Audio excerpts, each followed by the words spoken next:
Islam di Nusantara itu. Oke, siapa sini yang mau bantu Ibu dengan program ini? Siapa?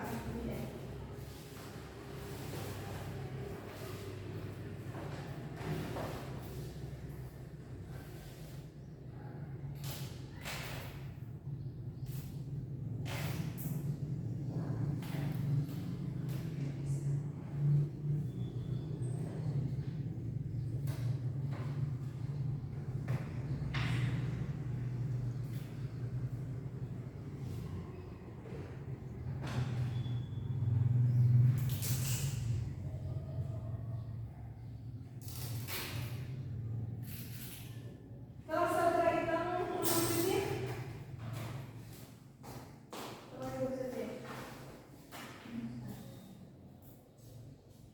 Banyak-banyak aja dilapis-lapiskan aja.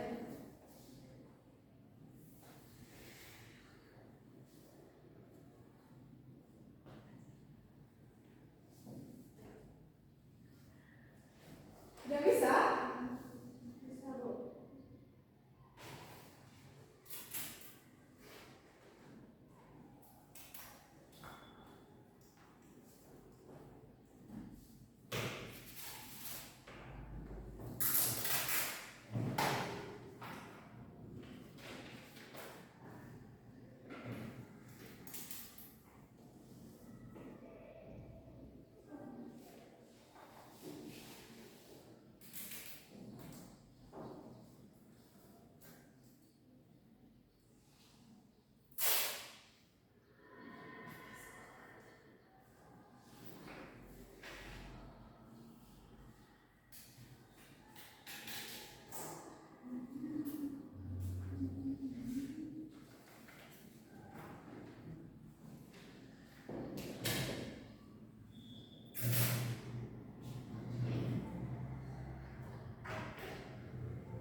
Sudah? Sudah, Bu. Terima kasih ya Suci ya juga.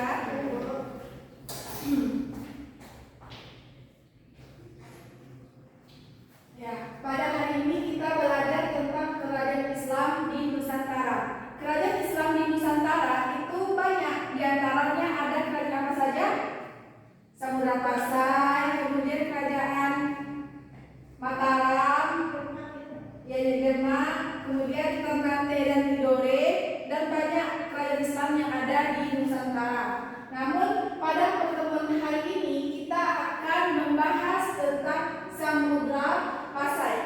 Nah, coba perhatikan ke depan. Jadi kerajaan Samudra Pasai itu merupakan kerajaan pertama. Kerajaan pertama di Indonesia atau di Nusantara. Kerajaan Samudra Pasai ini lahir atau berdiri pada abad ke-11. Abad keberapa? 11. Abad ke-11 Masehi. Kerajaan Samudra Pasai ini berdiri pada abad ke-11 Masehi, itu di Pulau Sumatera yang terletak di Aceh. Kalau ini Pulau Sumatera berarti di sini terletak kerajaan Samudra Pasai. Kerajaan Samudra Pasai itu didirikan oleh seseorang yang bernama Meurah Khair. Bagus, Meurah Khair.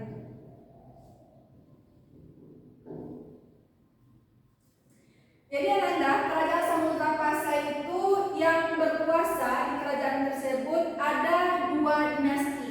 Jadi agar Ibu tidak mudah memahaminya, diibaratkan ini kerajaan Samudra Pasai. Kerajaan Samudra Pasai. Nah, di dalam kerajaan ini ada 2 dinasti yang berkuasa. Yang pertama ada namanya dinasti Meurah Khair dan dinasti Meurah Silu. Jadi pada awalnya kerajaan Samudra Pasai itu dikuasai oleh dinasti Meurah Khair, yang mana Meurah Khair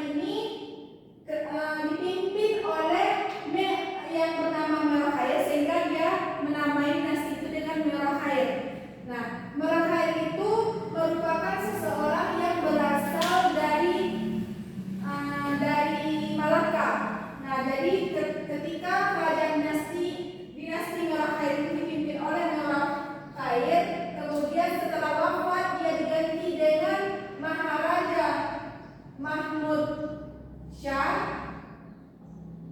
Kemudian setelah wafat diganti dengan Maharaja Mansur Shah. Dan yang terakhir dinasti Merah Khair itu dipimpin oleh Merah Noe.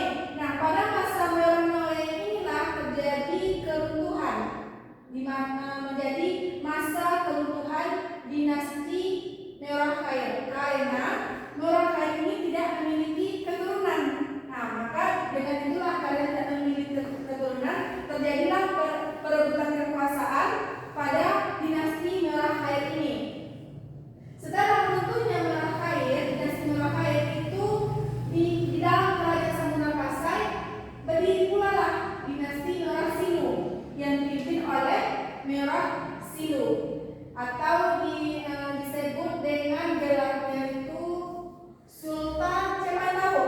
Sultan Mahmud Malik Saleh. Bukan, Sultan Malik Saleh. Nah, jadi Merah Silu ini gelarnya Sultan Malik As-Saleh. Pada awalnya kerajaan Samudra Pasai itu kerajaan yang bercorak Hindu, tetapi ada seseorang yang berasal dari Arab, itu dia datang ke pelabuhan yang ada di kerajaan Samudra Pasai, itu dia menjadikan Merah Silu itu masuk Islam. Nah, maka pendatang yang dari Arab itu mengganti atau memberi gelar Merah Silu itu yaitu Sultan Malik As-Saleh. Nah, semenjak itulah kerajaan Samudra Pasai menjadi kerajaan yang bercorak Islam. Nah, sampai di sini sudah paham mengenai latar belakang bagaimana kerajaan Samudra Pasai itu menjadi kerajaan yang bercorak Islam. Sudah ya? Oke, untuk selanjutnya ya pada pertemuan ini sekarang kita akan belajar tentang latar belakang. Ini sudah dijelaskan. Kemudian untuk menjelaskan atau mengetahui bagaimana kerajaan Samudra Pasai itu mencapai kejayaan dan juga bagaimana kehidupan masyarakatnya dari bidang ekonomi dan sosial dan sampai masa keruntuhannya, itu sekarang Ibu akan bagi kepada Ananda beberapa teks bacaan. Silakan duduk-duduknya berhadapan. Dua di sini, dua lagi di sini. Silakan duduknya berhadapan. Bukan, duduk ini. Ada di sini, ini ada di sini berhadapan. Nah, ya, sini. Bikin ini. Nah, sekarang Ibu akan bagi Ananda di sini ada teks bacaan, yaitu akan Ibu bagi tentang kejayaan, kemudian bagaimana kehidupan masyarakat dan sampai masa kemunduran kerajaan Samudra Pasai. Ya, silakan dibaca dulu.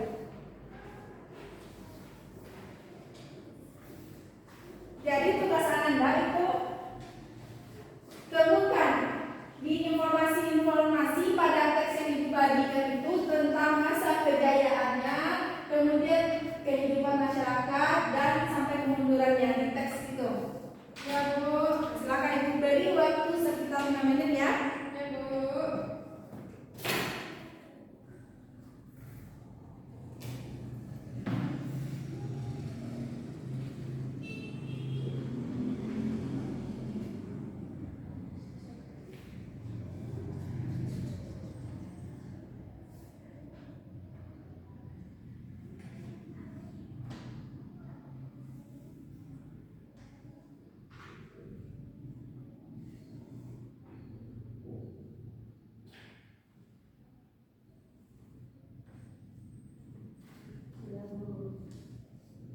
Ya Bu. Sudah? Oke, siapa dulu yang Ami Bu, dari Sakila. Yang apa informasi yang ada di bagian tadi lihat yang dapat kalian ambil? Yaitu bagian ekonomi Bu. Bagian ekonomi. Iya Bu. Nah, tunggu, berarti itu kehidupan masyarakat ya? Iya. Kehidupan masyarakat Samudra Pasai di bagian ekonomi. Iya Bu.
dari agama yang dominan di dalam kerajaan tersebut.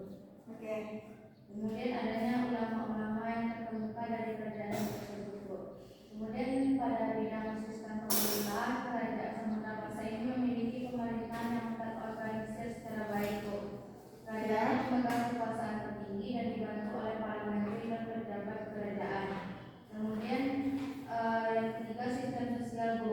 Masyarakat Samudra Pasai ini terdiri dari berbagai lapisan sosial termasuk bangsawan, pedagang, petani, pekerja kerajinan, Bu. Oke. Sudah bisa? Ya, baik. Coba perhatikan ke depan. Dari yang ditemui kawan-kawan tadi pada teks yang Ibu bagikan itu ada mengenai tentang kejayaan dulu ya. Kita bahas kejayaan Kerajaan Samudra Pasai.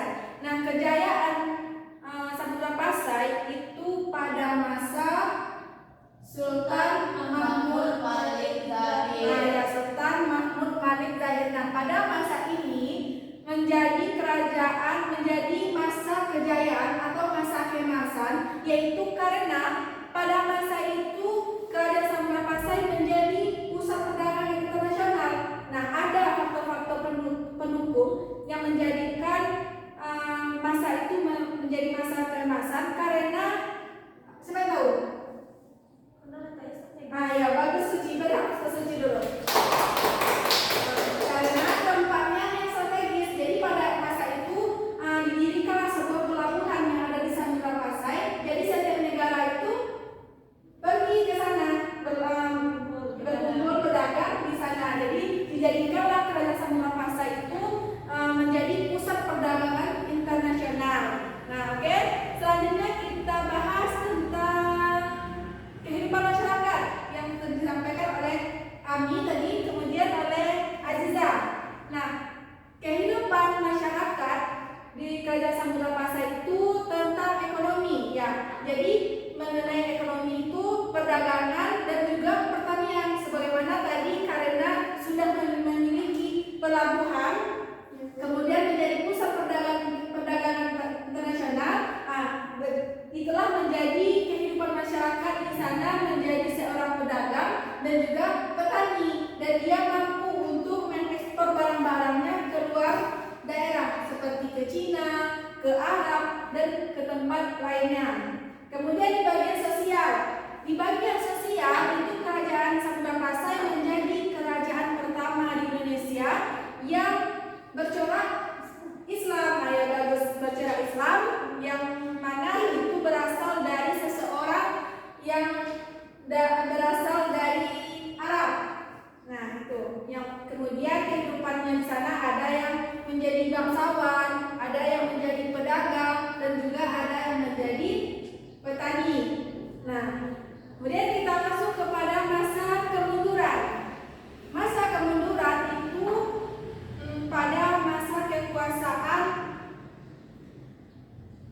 Sultan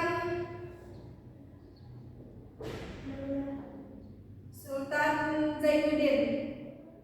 Pada masa siapa? Kemundurannya? Ya, pada masa Sultan Zainuddin. Jadi ada pada masa Sultan Zainuddin ini Islam itu sudah berkembang. Dia sudah menyebarkan Islam ke Jawa, kemudian ke bagian mana gitu, Sulawesi, dengan cara dia mengirim beberapa pendakwah yang ahli dalam menyebarkan Islam. Nah, pada masa beliaulah itu menjadi masa kemunduran karena terjadinya perebutan kekuasaan, kemudian perang saudara. Jadi sehingga itu merupakan kemunduran di bidang internal. Kemunduran bagian internal itu peperangan saudara dan juga perebutan kekuasaan. Kalau kemunduran difaktorkan eksternal, yaitu adanya serangan dari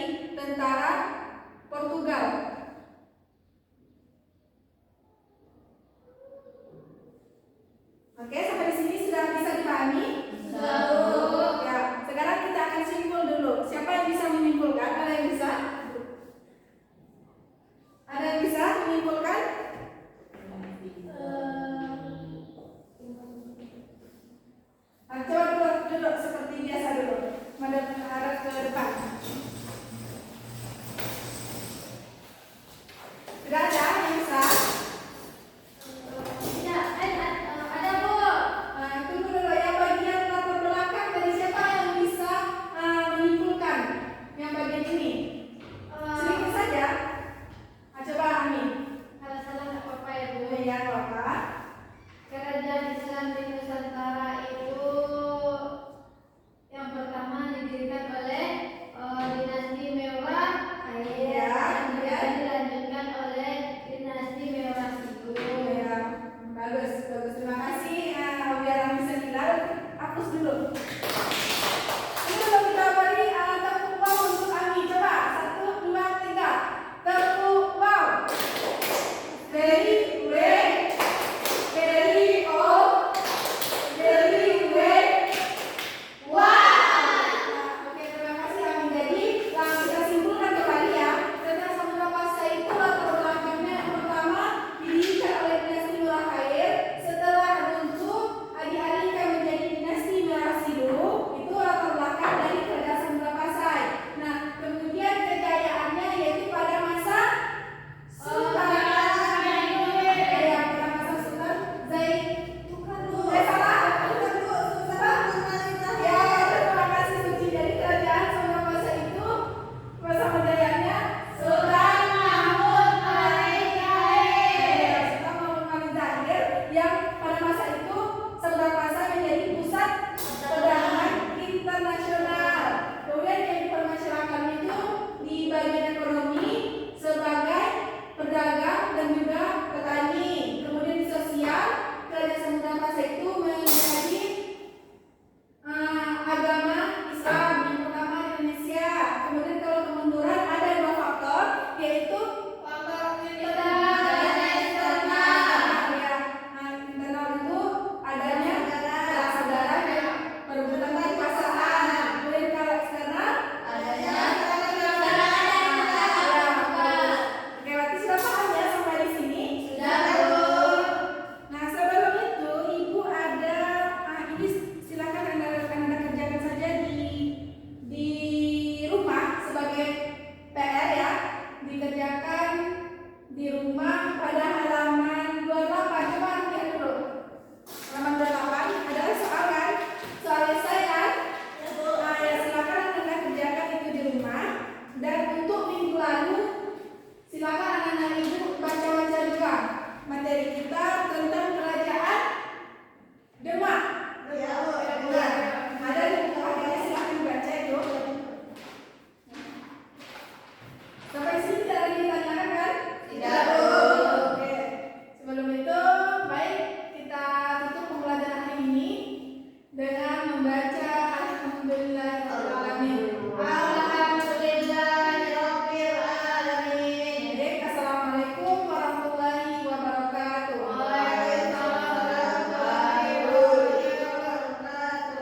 Aku ulang akhirannya weh.